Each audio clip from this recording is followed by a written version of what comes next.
Hi, Pastor Lisa. Good morning.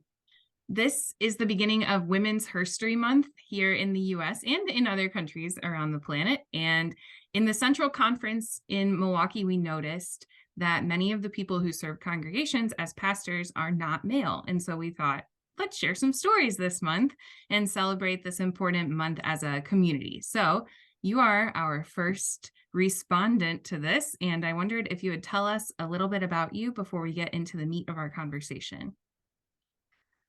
Thanks, Delany. Thank you for thinking of doing this. And yeah, it is amazing how many people who are not male are serving our city congregations at this point in time.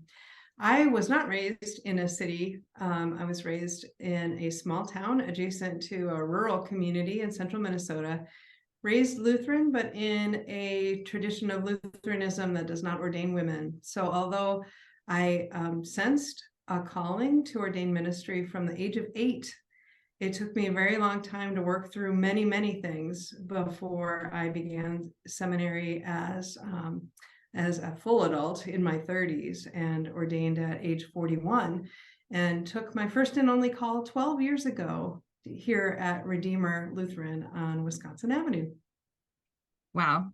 I think that's a story a lot of people can relate to. A lot of theologians and pastors in our tradition who grew up in churches that didn't affirm women as ordained people. So I am grateful that you figured that out and have found your way to this denomination. We're lucky to have you. So our first question is, as we celebrate Women's HErstory Month, who stands out along your journey as someone who encouraged you in your call to ministry? Yeah, that is easy for me to answer. When my family located to Milwaukee, we were looking for a church home and we looked all over the place. And when we walked into the doors at Bayshore Lutheran in Whitefish Bay, even though we were living far from Whitefish Bay at that time, we encountered Pastor Noreen Smith and Pastor Paul Overvold.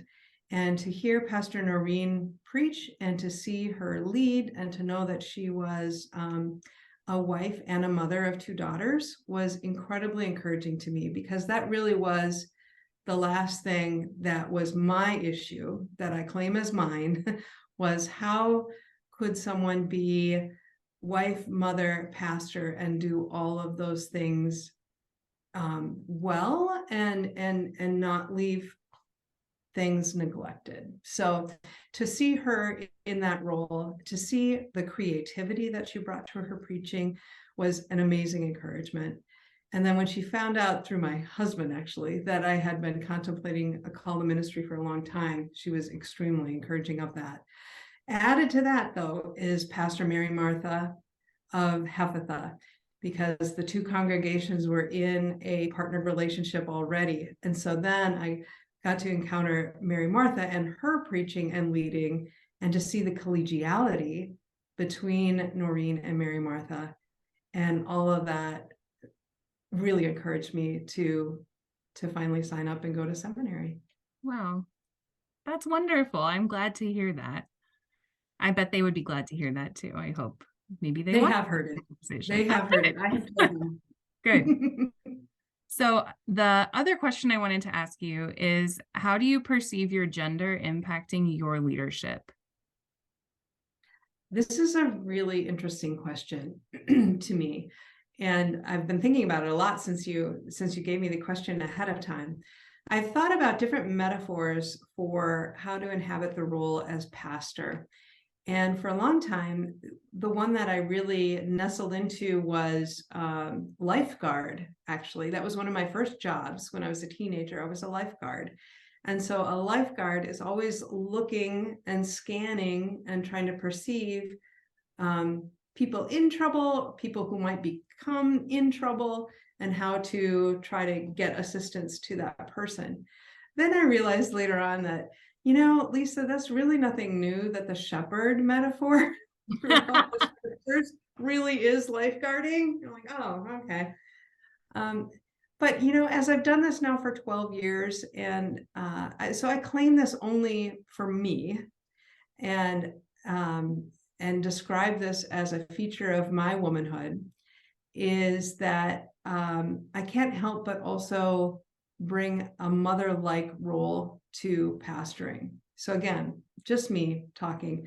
I raised 2 daughters with my husband, and I think some of the things that I bring to that is a sensitivity to what's going on in the person's life and wanting to know about that and ask questions about that, because it will impact how they are overall. So if we can have a trusting conversation about, so what's going on in your life? How is it with your soul? And to be a trustworthy person so that someone can describe that to you, then that's something you can pray about and get to. And it just helps to make the functioning of that relationship and then all of the network of relationships that's in any congregation work more smoothly. That's an interesting metaphor. It sounds like between the lifeguard shepherd model and the aspect of being a mother that relates to your pastoring, what you're most interested, well, correct me if I'm wrong. It sounds like what you're most interested in and motivated by is the people part of being a pastor. There are a lot of aspects of what we do. But... Right. And and I think many people in the Greater Milwaukee Synod realize that my work here has involved a lot of things like economic development and now a capital campaign and a lot of making connections in the neighborhood. But the beating heart of this ministry has always been caring for people. And without that, I don't think anything else works. And it all stems from that. That is really the heart of everything. Yeah. I think that's a generalization that we can make, people can disagree, but about pastoring. When I was an intern, my internship supervisor told me the most important thing is loving the people. That's the only thing you have to really be good at. And I think that's true. And we have other skills, like you have a lot of skills in administrative leadership. And I appreciate hearing you talk about the people part and how you see that as a really key role of your identity as pastor. So thanks for telling us, Pastor Lisa. This question I didn't plan ahead of time, but I'm just going to ask you. It's March. It's Women's HErstory Month. How are you going to celebrate you? What is one way you're going to care for yourself this month? Wow. Well, I'll tell you something. Yesterday was my 12-year anniversary of my of working here at Redeemer. Cool. And I celebrated by attempting to run my first 5K ever, which would have felt like such a great accomplishment. But I got on the treadmill and I was sucking air and I was holding on for part of it, blah, blah, blah. And, it really wasn't fair. This was part of a 60 step. We did 60 little things. I'm on an iFit. And so we were in Vietnam and then we were in Romania. And this was the big last one. And I timed it out so it would be on this day. And I was so pumped. And all of a sudden, he made it so much faster than anything we'd ever done before. And he threw in all of this incline. I'm like, are you kidding me? Mm-hmm. And then when we got off of the treadmill, I looked on the comments and it said, this wasn't even really a 5K. It was short of a 5K. So my celebration is going to be throwing in different kinds of workouts and swimming a little bit more often, because that is pure pleasure for me. Yeah, great. All right, cool. Well, I hope you have a good month of caring for yourself and new workouts, and also maybe fewer inclines and surprise almost 5Ks. That sounds terrible. So thank you, Pastor Lisa, for participating in this conversation. Thank you for doing this.